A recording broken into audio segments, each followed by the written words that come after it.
إن الحمد لله نحمده ونستعينه ونؤمن به ونتوكل عليه ونعوذ بالله من شرور أنفسنا ومن سيئات أعمالنا من يهد الله فلا مضل له ومن يضلله فلا هادي له ونشهد أن لا إله إلا الله وحده لا شريك له ونشهد أن سيدنا وسندنا وحبيبنا ومولانا محمدا عبده ورسوله صلى الله عليه وعلى آله وأصحابه وبارك وسلم تسليما كثيرا أما بعد فأعوذ بالله من الشيطان الرجيم بسم الله الرحمن الرحيم يا أيها الذين آمنوا كتب عليكم الصيام كما كتب على الذين من قبلكم لعلكم تتقون وقال النبي صلى الله عليه وسلم للصائم فرحتان فرحة عند فطره وفرحة عند لقاء ربه أو كما قال النبي صلى الله عليه وسلم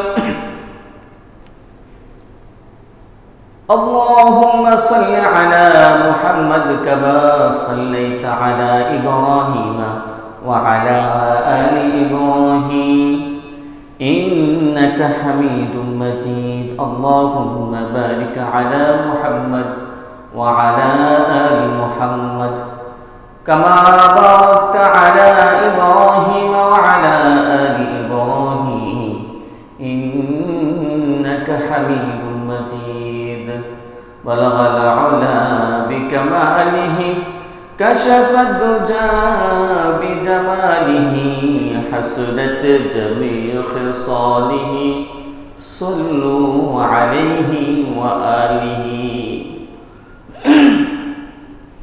মুআজ্জাজ হাজিরিন আল্লাহ পাকের দরবারে লাখ কোটি শুকরিয়া যে আল্লাহ সুবহানাহু ওয়া তাআলা আপনাকে আমাকে দীর্ঘ এক মাস সিয়াম সাধনার পরে আল্লাহ তাআলার ঘর মসজিদে এসে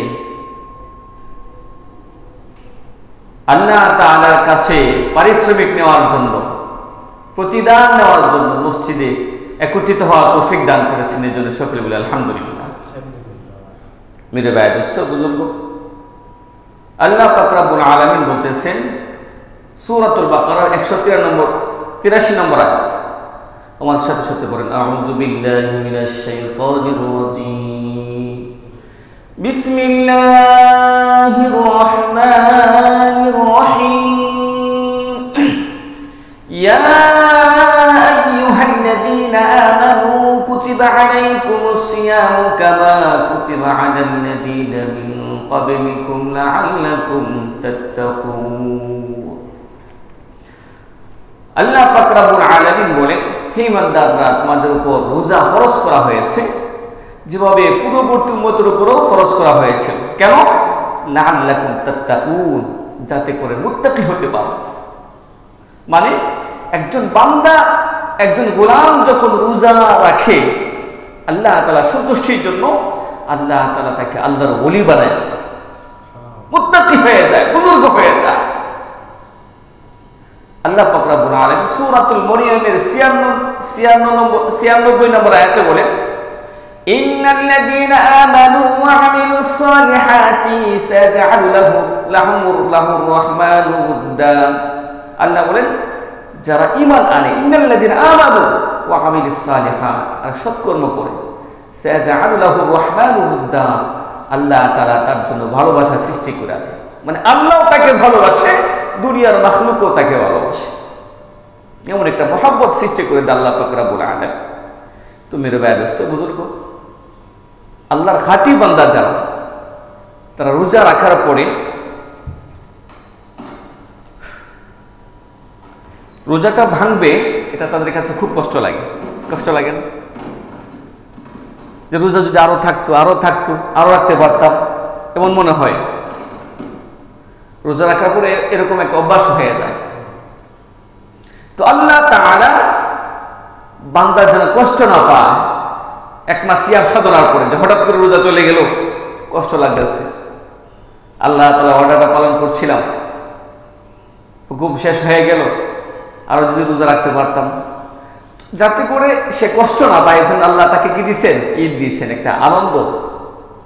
ঈদের মাধ্যমে, ঈদের নামাজ পড়বে, ইবাদতের মাধ্যমে আনন্দ। ঈদ আল্লাহ তাআলার পক্ষ থেকে বান্দার জন্য উপহার। কিন্তু এই আনন্দটা শুধু পার্থিব আনন্দ না,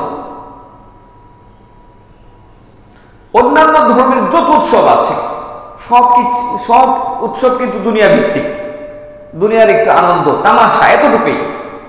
আর ইসলাম ধর্মের যে আল্লাহ যে উৎসবটা দিয়েছেন ঈদ, এটা মূলত ইবাদত কেন্দ্রিক। একটা সিস্টেম দিয়ে দিয়েছে, একটা পরিধি দিয়েছে, সীমা দিয়েছে, যে তুমি আসবা ঈদগাহে, এসে আল্লাহ তাআলার শুকরিয়া, তার 2 রাকাত নামাজ পড়ে আল্লাহ শুকরিয়া আদায় করবা যে আমি আল্লাহর হুকুম অর্ডার পালন করতে পারছি, আল্লাহ অর্ডার পালন করতে পারছি, এজন্য শুকরিয়া আদায় করব। কিন্তু আমরা করি কি? ইসলামের সীমারেখা বাদ দিয়া, হাদিস শরীফের মধ্যে আছে, রমজানের শুরুর বয়ানে শুনছেন নবীজি বলেন, সুফিদাতিশ শায়াতিন ওয়া মারাদাতুল জিন্নি। রমজান আসলে আল্লাহ তাআলা শয়তানগুলোকে বাইন্ধা রাখে, শিকল দিয়ে বাইন্ধা রাখে, জিনকেও বাইন্ধা রাখে।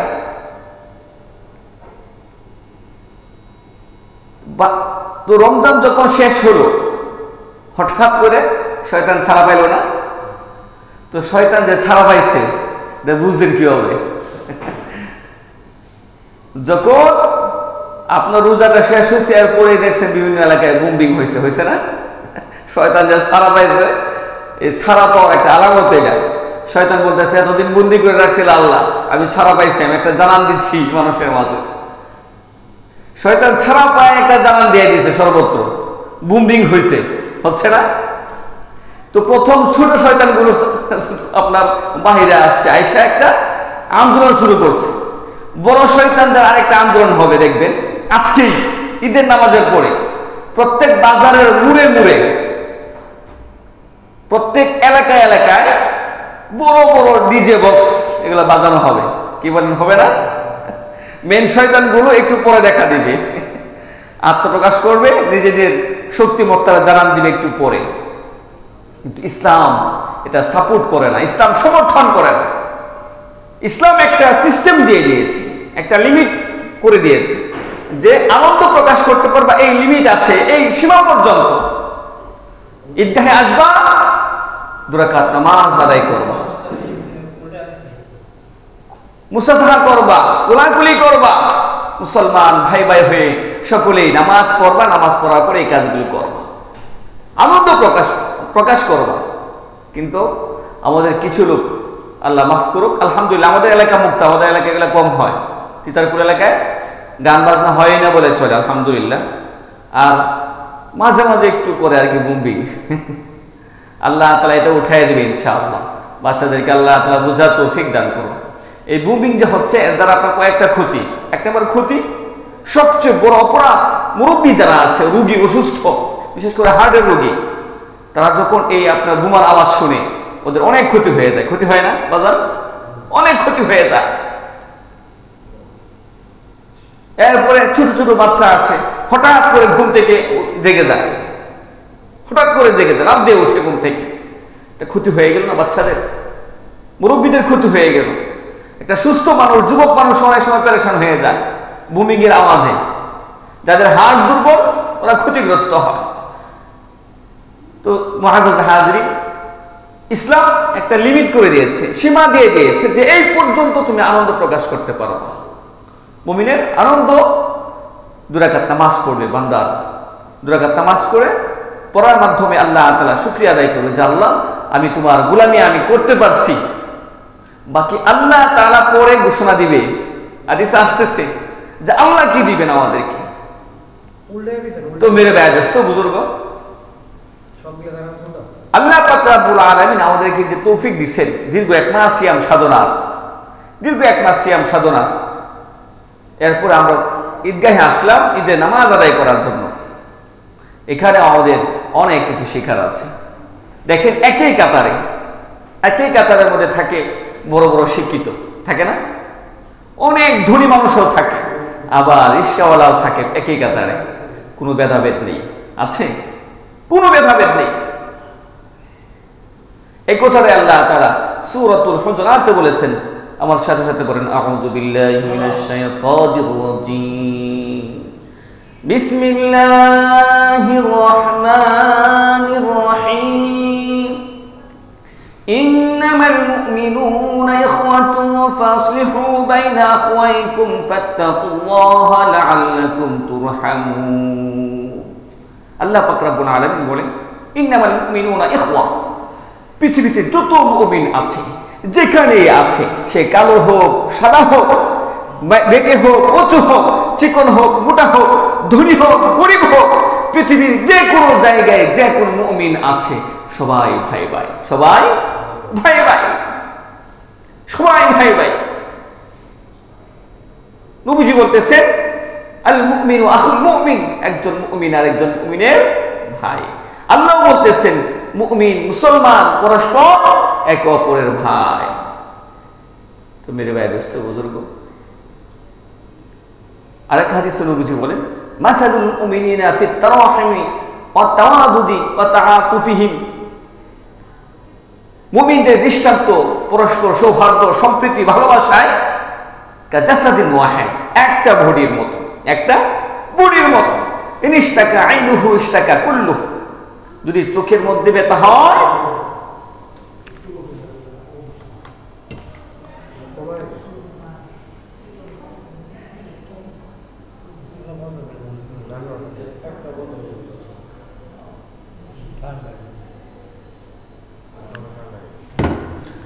যদি চোখে ব্যথা হয় তাহলে পুরো বডি জানে কিনা বলেন? পুরো বডিতে ব্যথা হয়, পুরো বডির মধ্যে অনুভূত হয়। ইনিশতাকা রাসুহু ইশতাকা কুল্লু, যদি মাথায় ব্যথা হয় পুরো শরীর কিন্তু জানে কিনা? তো নবীজি বলতেছে প্রত্যেকটা মুমিনের দৃষ্টান্ত হলো একটা বডির মতো। পৃথিবীর যে কোনো প্রান্তে, আমেরিকা হোক, ফ্রান্স হোক, জাপান হোক, জার্মান হোক, আফ্রিকা হোক, যেখানে মুসলমান ব্যথিত হবে, নির্যাতিত হবে, তার ব্যথায় আপনাকেও আমাকেও ব্যথিত হতে হবে। কি বলেন, হতে হবে কিনা? তাহলে প্রকৃত মুমিনের পরিচয় হবে। নতুবা না, আপনার আমার সামনে মুসলমানকে মেরে ফেললো অন্যায় ভাবে, কোনো সন্ত্রাসী, আমরা এর প্রতিবাদ করলাম না, এটা হয় না। আপনার আপন ভাইকে যদি কেউ মারে আপনার সামনে, ওকে ছেড়ে দিবেন? কখনোই ছাড়বেন না। তো নবীজি আমাদের মধ্যে, মুসলমানদের মধ্যে ভ্রাতৃত্ববোধ স্থাপন করে গেছেন আর বলেছেন প্রত্যেক মুসলমান ভাই ভাই। আমার উম্মতকে রেখে গেলাম, নবীর এতিম উম্মত, পৃথিবীর যেখানেই ব্যতীত হবে, যেখানেই নির্যাতিত হবে, তাদের পাশে দাঁড়ানো ইমানি দায়িত্ব, ইমানি দায়িত্ব। কিন্তু দুঃখের বিষয় হলো আমরা সেই ভ্রাতৃত্ববোধকে একেবারেই ভুলে গেছি। সৌদি আরবের পাশে, মিশরের পাশে, জর্ডানের পাশে, বিশ্বের সবচেয়ে ক্ষমতাধর যে সমস্ত রাষ্ট্র আছে সেনাবাহিনীর দিক থেকে, এর মধ্যে মিশর অন্যতম। মিশর অন্যতম। পৃথিবীর মধ্যে সবচেয়ে বেশি সামরিক খাতে ব্যয় করে থাকে সৌদি আরব, আমেরিকার পরে সবচেয়ে বেশি অস্ত্র, দামি দামি অস্ত্র ক্রয় করে থাকে। জর্ডান, ওমান, পাশাপাশি রাষ্ট্র, পাশাপাশি না, একটা রাষ্ট্র কথা বলছে না। শুধু এতটুকু বললেই হয় যে থামো, নতুবা তেল দিব না, তখন একটু ইসরায়েল থেমে যায়। কি বলেন, থামে না? কিন্তু কেউ বলছে না, কেউ বলছে না। সবাই বড় বড় উট দুম্বার গোশত খাওয়াতে ব্যস্ত। এর মানে নবীজি যে বলেছেন আল মুমিনু আখুল মুমিন, মুমিন মুমিনের ভাই, আল্লাহ যে বলেছেন সূরা হুজরাতের মধ্যে মুসলমান মুসলমানের ভাই, এই ভ্রাতৃত্ববোধ ভুলে গেছি। উম্মতকে ভুলে গেছি আমরা। যত নামাজেই পড়েন না কেন, আমর বিল মারুফ আর নাহি আনিল মুনকার যদি না করেন, অন্যায়ের প্রতিবাদ যদি না করেন, সন্ত্রাসী থেকে যদি বিরত না রাখেন, এই নামাজ কখনোই কবুল হবে না। আল্লাহ তাআলা জিবরিলকে পাঠাইছেন যে জিবরিল তুমি যাও অমুক এলাকাকে উল্টায় দিয়ে আসো। তিনি আসলেন, এসে দেখলেন এক আল্লাহর ওলি বুজুর্গ সারা রাত দিন নামাজ পড়ে মসজিদে বৈশা আবার গেছে আল্লাহ কাছে, আল্লাহ এলাকায় তো হুজুর আছে, একটা বড় হুজুর, কামপিরে কামেল, ঘর থেকে বের হয় না, বাজারেও যায় না, খালি জিকির আজকার তসবিহ তাহলিল। আল্লাহ বলে তাড়াতাড়ি যাও, ওকে সহ উল্টায়া দাও, কারণ সে একা নামাজ বন্দেগী ইবাদত বন্দেগী করছে, নামাজ পড়ছে, কিন্তু পুরা উম্মত যে গুমরাহ হয়ে যাচ্ছে, পুরা উম্মত জাহান্নামের দিকে যাচ্ছে, পুরা উম্মত বিপদগামী হয়ে যাচ্ছে, তার কোনো খেয়ালটা নেই। আমর বিল মারুফ নাহি আনিল মুনকার সে করছে না। জিবরিল আমিন পুরা এলাকাকে উল্টায় দিচ্ছেন। তো মেরে ভাই দুস্থ বুজুর্গ, আজকে আপনি আমি যতই ইবাদত করি, যদি অন্তরে ব্যথিত না হয়, ব্যথা না জাগে, এই পর্যন্ত প্রায় 50,000-এর মতো মুসলমানকে হত্যা করে দিয়েছে ইহুদি সন্ত্রাসীরা। 50,000-এর অধিক হবে, 50,000-এর। বাকি কত মা বোন তারা তাদের সন্তান হারা হয়েছে, কত বাবা সন্তান হারাইছে, কত মা সন্তান হারাইছে, কত সন্তান বাবা হারাইছে, কোনো ইয়াত্তা নাই, গণনা নাই, সীমাহীন। যাকে যেভাবে পাচ্ছে, যাকে যেভাবে তারা সম্ভব হচ্ছে হত্যা করছে, যাকে যেভাবে সম্ভব হচ্ছে মুসলিম মেয়েদেরকে ধর্ষণ করছে। আজকে কোথায় গেল আমাদের ভ্রাতৃত্ববোধ? কোথায় গেল? দুঃখের বিষয়, মুসলমানে আজকে যেভাবে হানাহানি কাটাকাটি, একজন আরেকজনের সাথে বিদ্বেষ হিংসা পরায়ণ হয়ে যাচ্ছে, আল্লাহ জানে কিয়ামত কোন দিন হয়ে যায়। কেমন বেশি দূরে নাই। পাশের দোকানদার আমার দোকানের সাথে আমি কিভাবে তার ব্যবসাটাকে ধ্বংস করবো এই চিন্তা করি কিনা? পাশের বাড়ির লোক একটু সুখে আছে, ভালো আছে, কিভাবে তাকে আমি ক্ষতি করতে পারবো এই চিন্তায় আছে, সব সময় থাকে কিনা? এক ভাই একটু সুখে আছে, সুন্দর চলতেছে, ভালো চলতেছে, আমরা সব সময় এই চেষ্টাই করে যাচ্ছি সব সময় যাতে করে সে আর সুখে থাকতে না পারে। অথচ নবীজি বলতেছেন সহিহ হাদিসের মধ্যে, লা ইউমিন মান লা ইয়ামানু জারহু বাওয়াইতাহু, মান লা ইয়ামানু জারহু বাওয়াইতাহু। নবীজি বলেন ওই ব্যক্তি কখনো ঈমানদার হতে পারে না, ওই ব্যক্তি কখনো ঈমানদার হতে পারে না, ওই ব্যক্তি কখনো ঈমানদার হতে পারে না যার অনিষ্টতা থেকে, যার দুষ্টামি থেকে, যার শয়তানি থেকে তার প্রতিবেশী বেঁচে থাকতে পারে না। চিন্তা করছেন? নবীজি 3 বার বলছেন, 3 বার, যার প্রতিবেশী যার থেকে নিরাপদ না, আপনার পাশের প্রতিবেশী, আপনি তার ক্ষতি করতেছেন, আপনি তার বদনাম করতেছেন, গীবত করতেছেন, হিংসা করতেছেন, অহংকার করতেছেন, প্রতিবেশীর ক্ষতি করতেছেন, পাশের দোকানদার তার ক্ষতি করতেছেন, পাশের ব্যবসায়ী ভাই তার ক্ষতি করতেছেন, বদনামের মাধ্যমে, গীবতের মাধ্যমে, অথবা আপনার তার কোনো জিনিস ক্ষতি করার মাধ্যমে আগুন দিয়ে পুড়িয়ে দিচ্ছেন, চুরি করে নিয়ে দিচ্ছেন প্রতিবেশী। নবীজি বলতেছেন সে কখনো মুমিন হতে পারে না, সে কখনো ঈমানদার হতে পারে না। এই জন্য সাবধান মেরে ভাই দোস্ত বুজুর্গ, কোনো প্রতিবেশী যেন আমাদের দ্বারা ক্ষতিগ্রস্ত না হয়। কোনো প্রতিবেশী, আমার পাশের ঘর, আমার পাশের দোকান, আমার পাশের ব্যবসায়ী ভাই আমার দ্বারা যেন ক্ষতিগ্রস্ত না হয়। যদি ক্ষতিগ্রস্ত হয়, নবীজি বলতেছেন কঠিন কথা, কিন্তু 3 বার বলতেছেন, লা ইউমিন, সে কখনো মুমিন হতে পারবে না, সে কখনো মুমিন হতে পারবে না যার অনিষ্ট থেকে, যার শয়তানি থেকে, যার দুষ্টামি থেকে তার প্রতিবেশী বাঁচে না, নিরাপদ না। এই জন্য আমার দ্বারা যেন কোনো প্রতিবেশী দূরে থাক, কোনো মানুষের যেন কষ্ট না পায়, সে হোক হিন্দু ভাই, সেও যেন কষ্ট না পায়। এমন হতে হবে আমাদের আখলাক। ইসলাম তো এটাই শিক্ষা দেয় যে অন্যায় ভাবে কাউকে কষ্ট দেওয়া যাবে না। একবার এক মুসলমান, নামদারি মুসলমান আছে না কিছু, আরে ইহুদির মধ্যে জমি নিয়ে ঝগড়া হচ্ছে, নবীজির জমানায় জমি নিয়ে বিবাদ। তো মুসলমান বলতেছে কাআব বিন আশরাফের কাছে যাবে, ইহুদির কাছে বিচার দিয়া, আর ইহুদি বলতেছে না, সঠিক বিচার যদি পেতে যাও মুহাম্মদের কাছে যাব, নবীজির কাছে যাব। নবীজি পুরা ঘটনা শুনলেন, শোনার পরে দেখলেন মুসলমান মুনাফেক, সে ভালো মুসলমান না, সে মূলত দোষী, জমিটা মূলত ইহুদির, জমিটা কার? ইহুদির জমি। নবীজি ফাইসলা দিয়ে দিলেন যে জমি ইহুদি নিয়ে যাও, ইহুদির জমি এটা। তখন মুসলমান বলে আমি বিচার মানি না। নবীজি দরবার থেকে চলে এসে বলতেছে বিচার মানি না, চলো উমরের কাছে যাবো। কার কাছে যাবে? উমরের কাছে। চিন্তা করছেন কোথায় যাবে? ওনার কাছে যাওয়ার পরে উমর রাদিয়াল্লাহু আনহু বলতেছে আগে কোথাও কি বিচার হয়েছে? তখন সে বলতেছে হ্যাঁ, নবীজির কাছে গেছিলাম, নবীজি ইহুদিরে ফাইসালা দিয়ে দিছে, ইহুদির পক্ষে। তখন উমর বলতেছে দাঁড়াও, উমরের ফাইসালা আর একটু সুন্দর ফাইসালা। এই কথা বইলা ঘরে গেছে, ঢুকছে, দুইটা তরবারিটা নিয়ে আসছে, আইসা এক কূপ দিছে, দিয়া ইহুদির এই মুসলমানের গর্দান উড়াইয়া দিছে। আর বলতেছে কি, যেই মুসলমান নবীজির ফাইসালাকে মানতে পারে না, যে মুসলমান নবীজির ফাইসালাকে মানতে পারে না, সে মুসলমান হতে পারে না, তার এই পৃথিবীতে বেঁচে থাকার কোনো অধিকার নাই। তাহলে ইসলাম, চিন্তা করছেন, ইসলাম কিন্তু সবার জন্য নিরাপদ।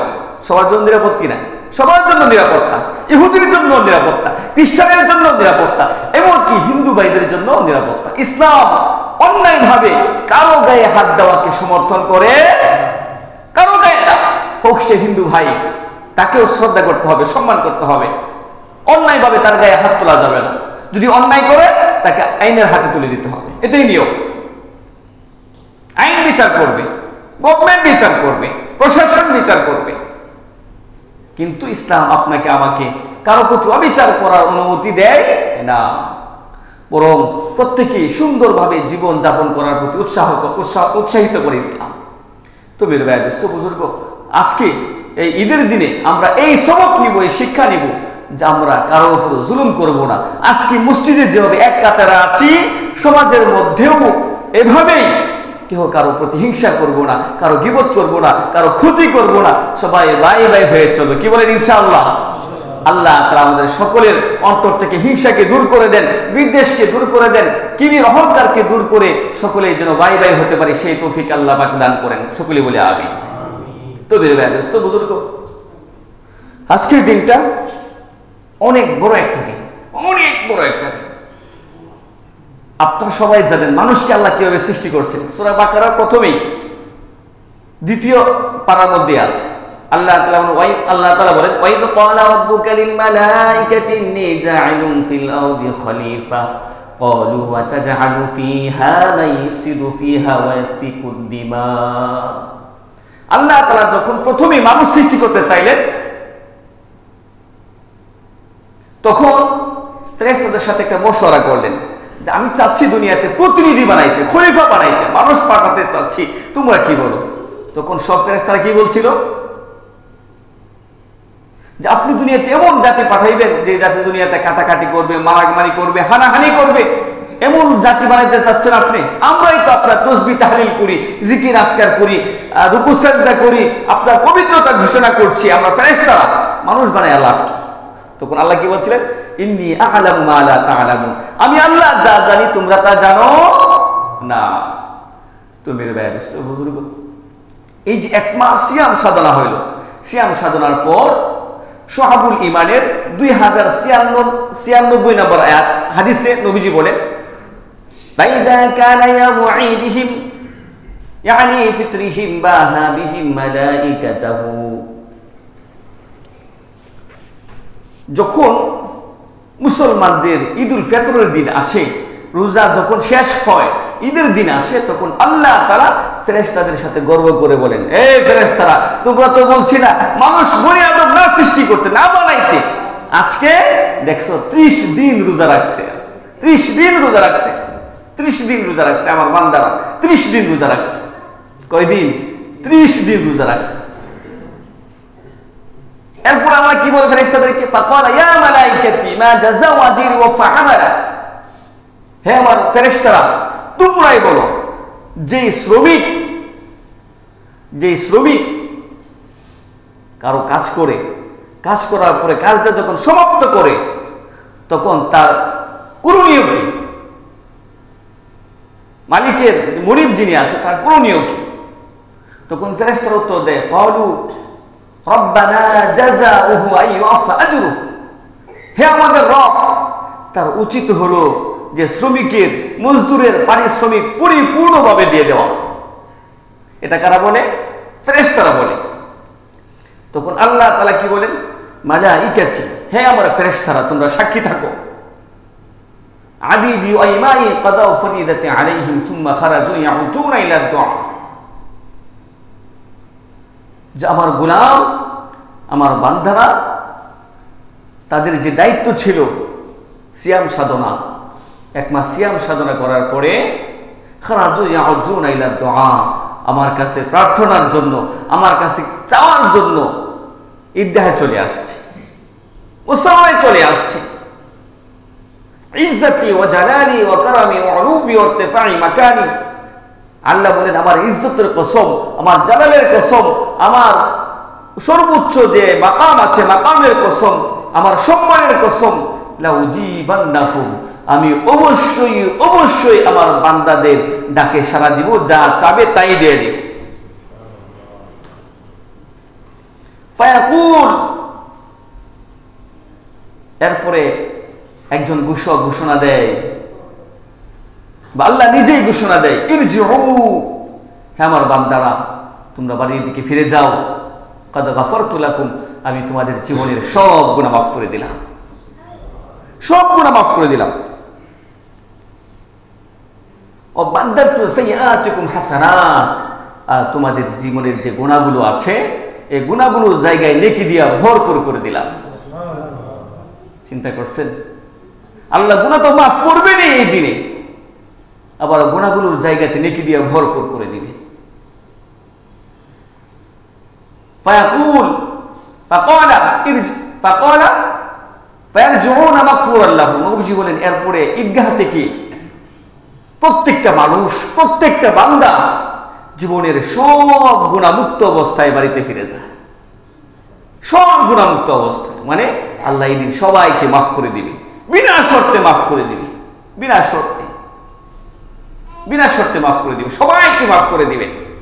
আচ্ছা বলেন তো দেখি, আপনি আমি যদি সরাসরি প্রধানমন্ত্রী কোনো প্রজেক্টে কাজ করি, সরাসরি প্রধানমন্ত্রী প্রজেক্টে কাজ করলাম, 2 মাস কাজ করছি, কাজ করার পর প্রধানমন্ত্রী নিজে আসছে, এসে বলতেছে আজকে তিতারকুল বাজারে বসে আমি টাকা দিব সবাইরে, আমি বেতন দিব, তখন ঠিকাদার যারা আছে ওদের অবস্থা কি হবে বলেন তো দেখি?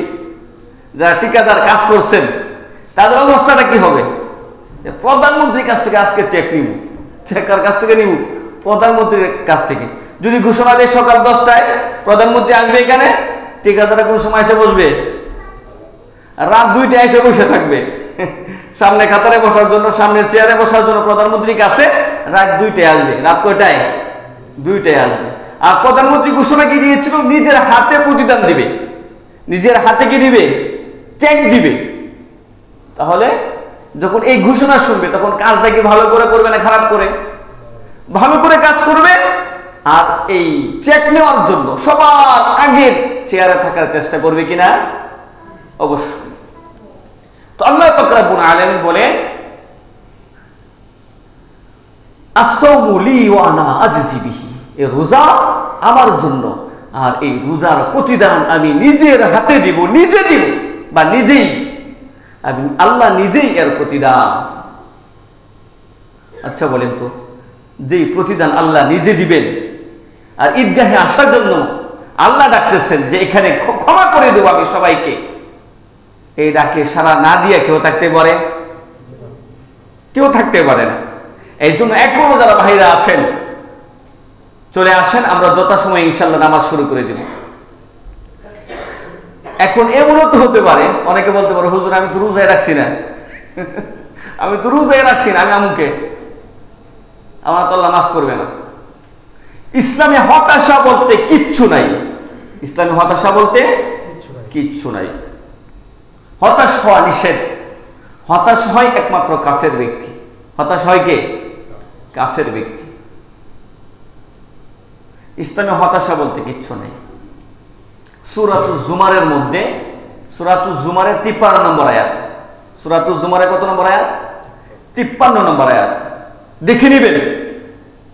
আমার সাথে সাথে বলেন আউযু বিল্লাহি মিনাশ শাইতানির রাজীম, বিসমিল্লাহির রহমানির রহিম। قل يا عبادي الذين أسرفوا على أنفسهم لا تقنطوا من رحمة الله إن الله يغفر الذنوب جميعا إنه هو الغفور الرحيم আল্লাহ বলতেছেন কুল ইয়া ইবাদিয়াল্লাযীনা আসরাফু, হে নবী আমার ওই সমস্ত বান্দাদেরকে বলে দেন যারা শয়তানের ধোঁকায় পড়া, নফসের ধোঁকায় পড়া, নিজের উপর জুলুম করছে, গুনাহ করছে। এবং কি এটা কি গুনাহ না? রোজা ছেড়ে দেওয়া, কি বলেন? আসরাফু আলা আনফুসিহিম, নিজের নফসের উপর জুলুম করছে। আল্লাহ বলতেছেন লা তাকনাতু মির রাহমাতিল্লাহ, আল্লাহর রহমত থেকে নিরাশ হইও না, আল্লাহর রহমত থেকে নিরাশ হইও না। আরে ভাই, কাফের মুসলমান হয়েছে আজকে কালিমা পড়া, আজকে যদি মারা যায় জান্নাতে যাবে না? কি বলেন, জান্নাতে যাবে না? ইসলাম তিনটা জিনিস আছে মানুষের জীবনে সব গুনাহ মাফ করে দেয়। আর ইসলাম ইহদি মা কানা ক্বাবলা, ইসলাম একবার পুরো জীবন কাফের ছিল, মৃত্যুর 1 ঘন্টা আগেও যদি ইসলাম গ্রহণ করে তার জীবনের সব গুনাহ কি মাফ। ওয়াল হিজরাতু তাহদি মা কানা ক্বাবলা, আল্লাহর জন্য কেউ হিজরত করছে, এই দেশে ইসলাম পালন করা সম্ভব হচ্ছে না, এখান থেকে হিজরত করে চলে গেলেন মুসলমানদের দেশে ইসলাম পালন করার জন্য। নবীজি বলেন ওয়াল হিজরাতু তাহদি মা কানা ক্বাবলা, হিজরত জীবনের সব গুনাহ পাপ রাশিকে মুছে দেয়। অতওবাতু তাহদি মা কানা ক্বাবলা, আর খালেস দিলে তওবা করলেও আল্লাহ তাআলা এই তওবার কারণে জীবনের সব গুনাহকে পাপ রাশিকে মুছে দেয়। সুবহানাল্লাহ বলবেন না? এখন অনেকে বলতে পারেন হুজুর রোজা তো রাখি নাই, শয়তানের ধোঁকা পড়ে হোক যেভাবেই হোক রোজা রাখি নাই। আরে ভাই, আপনিও আসেন, আপনিও আসেন। মালিক উনি কে? মালিক, সব কিছুর মালিক, সব কিছুর মালিক, সব কিছুর মালিক। আপনার অন্তরটা দেখবেন, আল্লাহ দেখে মাফ করে দিবে, মাফ করে দিবে। আল্লাহ মাফ করার জন্যই তো আল্লাহ, নাকি? মাফ করার জন্য আল্লাহ। আল্লাহ নিজে বলেছে উদউনি আস্তাজিব লাকুম, আমাকে ডাকো, আমাকে ডাকো, তোমাদের ডাকে সাড়া দিব। তো বের হাদিস তো বুজুর্গ হাদিসের মধ্যে আসছে, নবীজি বলে লিসাইম ফারহাতান, রোজাদারের জন্য 2টা আনন্দ আছে। কয়টা? 2টা আনন্দ। ফারহাতুন ইনদা ফিতরি, একটা আনন্দ হলো রোজা ভাঙার পরে। আপনি এসএসসি পরীক্ষা দিলেন অথবা বিসিএস ক্যাডার পরীক্ষা দিলেন, অনেকক্ষণ অপেক্ষা করার পর 1 মাস পর রেজাল্ট আসলো, আসার পর আনন্দটা কেমন হয়? কি বলেন, আনন্দটা কেমন হয়? অনেক না? এই যে শুনলাম কিছুদিন আগে এক ছেলে রেজাল্ট দেখতে গিয়া মাকে ফোন করে বলতেছে আম্মা আমি তো বিসিএস ক্যাডার হয়ে গেছি। রিস্কাওয়ালা ছেলে, একবার গরিব ছেলে, মাকে ফোন দিয়ে বলতেছে কি আম্মা আমি তো বিসিএস ক্যাডার হয়ে গেছি। এর মানে আনন্দে আত্মহারা হয়ে গেছে। আরে ভাই, আল্লাহ তাআলা এখান থেকে ক্ষমার ঘোষণা করতেছেন। ফায়াকুল ইরজু কাদ গাফারতু লাকুম, আল্লাহ নিজে বলতেছেন, আল্লাহ নিজে বলতেছেন, নবী বলতেছেন, আল্লাহর কথাটা নকল কইরা ইরজু, তোমরা ঈদগাহ থেকে এমন অবস্থায় ফিরে যাও কাদ গাফারতু লাকুম, আমি তোমাদের জীবনের সব পাপ রাশি মুছে দিলাম, সব গুনাহ মাফ করে দিলাম। আবাদদাতু সাইয়াতিকুম হাসানাত, আর তোমাদের যে গুনাহগুলো ছিল প্রত্যেকটা গুনাহের জায়গায় একটা করে নেকি আমি ভরে লিখে দিয়েছি। কত বড় কথা, কত বড় কথা! এত বড় ক্ষমার দিনেও যদি কেউ নামাজ রাইখা রাস্তাঘাটে ঘুরে কেমন হয়? ওনার মতো হতভাগ্য আছে। এই জন্য আর কি হয়, ইনশাল্লাহ ভাইরে থাকবো না, আমরা অতি তাড়াতাড়ি চলে আসি, কিছুক্ষণের মধ্যে ইনশাল্লাহ নামাজ শুরু হয়ে যাবে। আরেকটা কথা মেরে ভাই দোস্ত বুজুর্গ, হাদিসের মধ্যে আসছে মান সামা রমাদান সুম্মা আতবাহু সিত্তা মিন শাওয়ালিন কানা কাসিয়ামিদ দাহর, যদি কেউ রমজানের রোজা রাখে, রাখার পরে শাওয়াল মাসে 6টা রোজা রাখে, সে ফুল 1 বছর রোজা রাখার সওয়াব পেয়ে যাবে, ফুল 1 বছর। এই জন্য রমজানের পরে যে মাসটা আছে আরবি মাস, এই মাসের মধ্যে চেষ্টা করবো আমরা সবাই যেন 6টা রোজা রাখতে পারি, চেষ্টা করবো। নফল রোজা তো বাধ্যতামূলক না, রাখলে অনেক সওয়াব, ফুল 1 বছর রোজা রাখার সওয়াব পাওয়া যাবে 6 রোজার মাধ্যমেই। এই জন্য আমরা সবাই চেষ্টা করবো ইনশাল্লাহ, কি বলেন? সবাই চেষ্টা করব। আর একটা জিনিস আগেই তো বললাম যে ঈদ উদযাপন কিভাবে করব, নামাজের মাধ্যমে আল্লাহ শুকরিয়া আদায় করব যে আল্লাহ আমাকে তৌফিক দিচ্ছেন, মালিক আমাকে তৌফিক দিচ্ছেন, আপনাকে তৌফিক দিচ্ছেন, তার হুকুম আমরা পালন করতে পারছি, এটাই বড় জিনিস আমাদের জন্য, এটাই সবচেয়ে বড় প্রাপ্তি, সবচেয়ে বড় পাওয়া এটাই যে আমরা আল্লাহর অর্ডার মানতে পারছি। কি বলেন?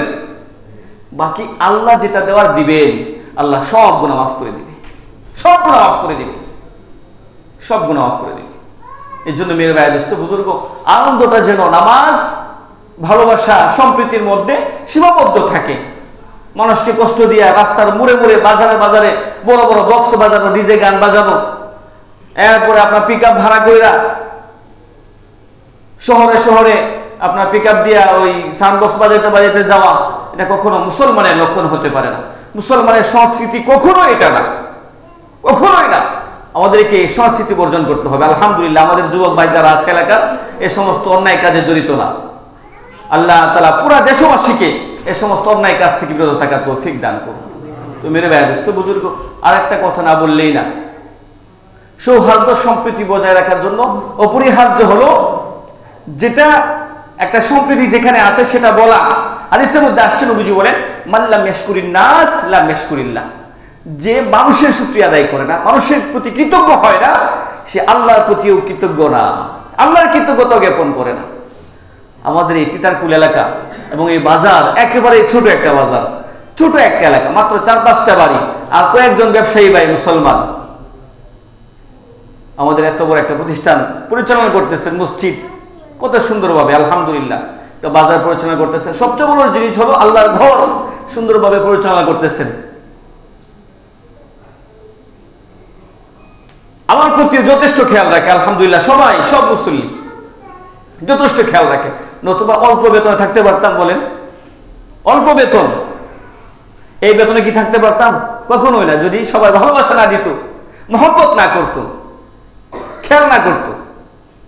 সবাই, যুবক যারা আছে ওরাও ভালোবাসে, মুরব্বী যারা আছেন ওনারাও ভালোবাসেন, এমনকি হিন্দু যারা আছে, হিন্দু ভাই, তারা আমার কাছে অনেক সময় টাকা কম রাখে, অনেক সময় টাকা রাখেও না। কোনো জিনিস আনলে অনেক টাকা কম রাখে, অনেকে টাকা রাখতেও চায় না। হিন্দু যারা আছে তারাও খুব ভালোবাসে। তো আলহামদুলিল্লাহ এলাকার মধ্যে যথেষ্ট সৌহার্দ্য সম্প্রীতি ভালোবাসা আছে। আল্লাহ তাআলা আরো সবার মধ্যে ভালোবাসা বাড়ায় দিক, এই দোয়া করি। আল্লাহ তাআলা আপনাদের ব্যবসা বাণিজ্য বরকত দান করুন এবং পুরা জীবন যেন আফিয়াতের সাথে, সুস্থতার সাথে আপনারা এই জীবনটাকে শেষ করতে পারেন, আল্লাহর হক কালিমা নিয়ে দুনিয়া বুক থেকে যেতে পারেন, সেই দোয়া করি। আল্লাহ তাআলা আমাদের সকলকে দুনিয়া বুক থেকে কালিমা নিয়ে যাওয়ার তৌফিক দান করুন।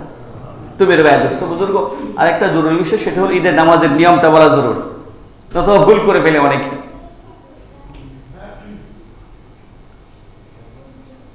ধরেন বিবাহের জন্য যাবে, বরযাত্রী যাচ্ছেন, গিয়া যদি বউ না পান অবস্থা কেমন হবে? সবাই সাইজে গুজে গেলেন, 10টা মাইটু নিয়ে গেলেন, কিন্তু বাড়িতে বউ নাই, সমস্যা না? বিশাল সমস্যা। তো আমরা সবাই আসলাম সেজে গুজে, কিন্তু নামাজে জানি না, হইল হইল না। তো এই জন্য নামাজের নিয়মটা জেনে নেওয়া জরুরি। প্রথমে নিয়ত করা যে ঈদুল ফিতরের নামাজ 6 তাকবীর, অতিরিক্ত 6 তাকবীরের সহিত এই ইমামের পিছনে পড়ছে আল্লাহু আকবার। এতটুকুই, এতটুকু যদি না পারেন মনে মনে এতটুকু বলবেন, ইমামের যে নিয়ত আমারও এই নিয়ত। নিয়ত মানে অন্য কিছু না, নিয়ত মানে হলো অন্তরের ইচ্ছা। নিয়ত মানে কি? অন্তরের ইচ্ছা। অনেকে করে কি আরবিতে নিয়ত করতে করতে 1 রাকাত শেষ ইমাম সাহেবের, হয় না এরকম? অথচ কি নিয়ত করলো আরবিতে সেটাই জানে না সে। আরবিতে কি নিয়তটা করছে সে নিজেও বুঝে না। সে নিয়ত করতে করতে আরবিতে নামাইতু নুসল্লি সালাসা রাকাতান আরবা রাকাতান খালফা হাদাল ইমামি, এই নিয়ত করতে করতে চলে যায় 1 রাকাত ইমাম সাহেবের। এরকম না বিষয়টা, উচিতও না এটা। বরং নিয়ত হলো অন্তরের ইচ্ছা, এতটুকু যে আমি ঈদুল ফিতরের 2 রাকাত ওয়াজিব নামাজ পড়তেছি ইমামের পিছনে, আল্লাহু আকবার। এটাও না বলতে পারলে ইমাম সাহেব যেটা করতেছে আমি এটা করতেছি, এটা পারবেন তো ইনশাআল্লাহ? ইমাম সাহেবের যে নিয়ত আমারও সেই নিয়ত, এটা একবার যদি নাই পারি। আর সবচেয়ে ভালো হয় যে এটা বলা অতিরিক্ত 6 তাকবীরের সহিত ঈদুল ফিতরের ওয়াজিব নামাজ ইমামের পিছনে করতেছি, আল্লাহু আকবার। সহজ, তাহলে নিয়ত হয়ে গেল। এরপরে আমরা আল্লাহু আকবার বলে হাত উঠাবো, তাকবীর বলে এরপরে হাত বাঁধবো। হাত বাঁধার পরে সানা পড়া, সুবহানাকাল্লাহুম্মা ওয়া বিহামদিকা ওয়া তাবারাকা ইসমুকা ওয়া তাআলা জাদ্দুকা ওয়ালা ইলাহা ইল্লাল্লাহ সানা পড়লাম, এরপরে 3 তাকবীর দিব, অতিরিক্ত 3 তাকবীর দিব। আল্লাহু আকবার। প্রত্যেক তাকবীরের সময় হাত উঠাতে হবে, প্রত্যেক তাকবীরের সময় হাত উঠাতে হবে।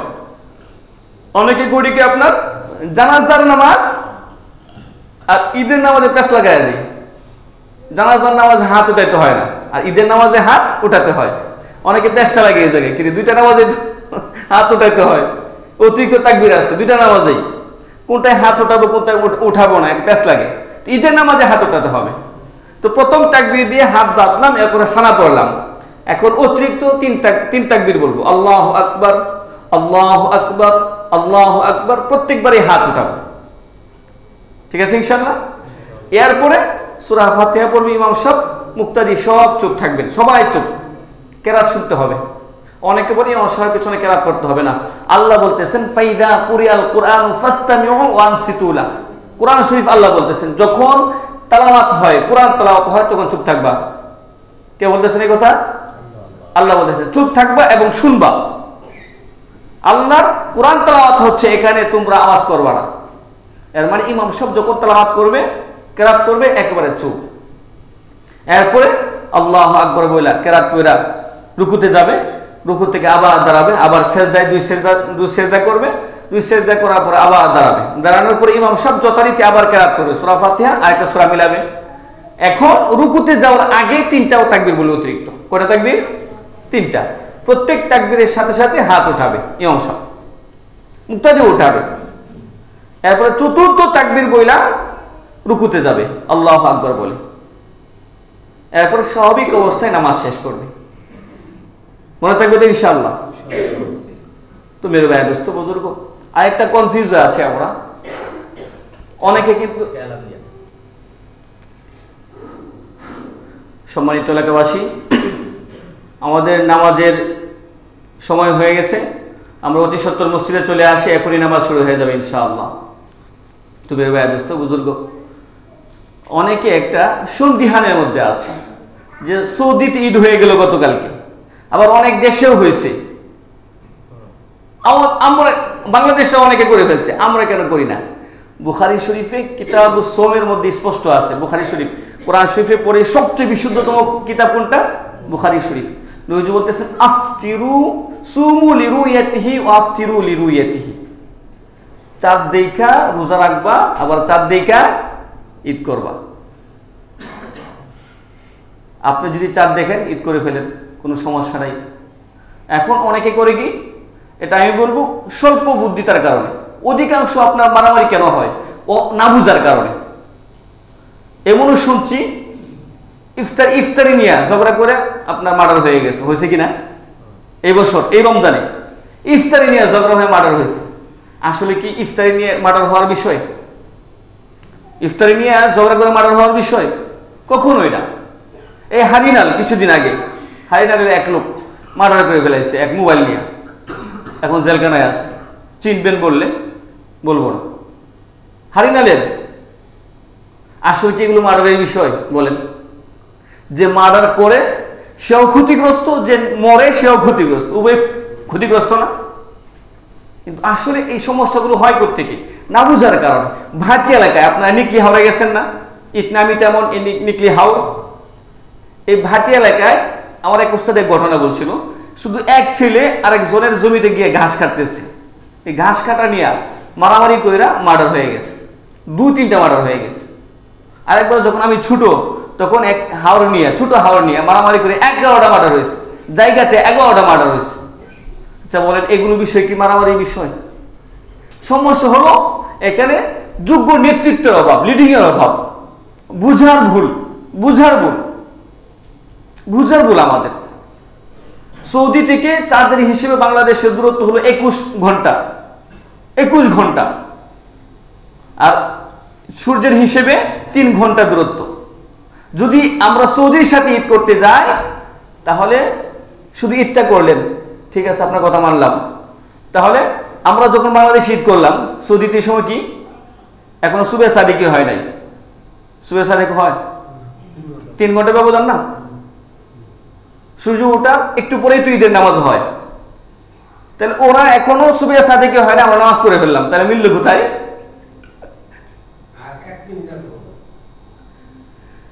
আমাদের নামাজ এখনই শুরু হয়ে যাবে, এখনো যারা বাইরে আছে আমরা দ্রুত চলে আসি। তো আল্লাহ তাআলা আমাদের সকলকে বোঝার তৌফিক দান করুন। আরেকটা বিষয় আপনাদেরকে বলবো, সবসময় উলামায়ে কেরামের দিক নির্দেশ অনুযায়ী চলা। যে যে বিষয়ে জানে সেই বিষয়ে তাকেই মানা, ডাক্তারকে ডাক্তারি বিষয়ে মানা, ইঞ্জিনিয়ারকে ইঞ্জিনিয়ারি বিষয়ে মানা, আর উলামায়ে কেরামকে দ্বীনের বিষয়ে মানতে হবে। উলামায়ে কেরাম যে দিক নির্দেশনা দিবে সেভাবে আমরা চলবো। আল্লাহ তাআলা আমাদের সকলকে বোঝার তৌফিক দান করুন।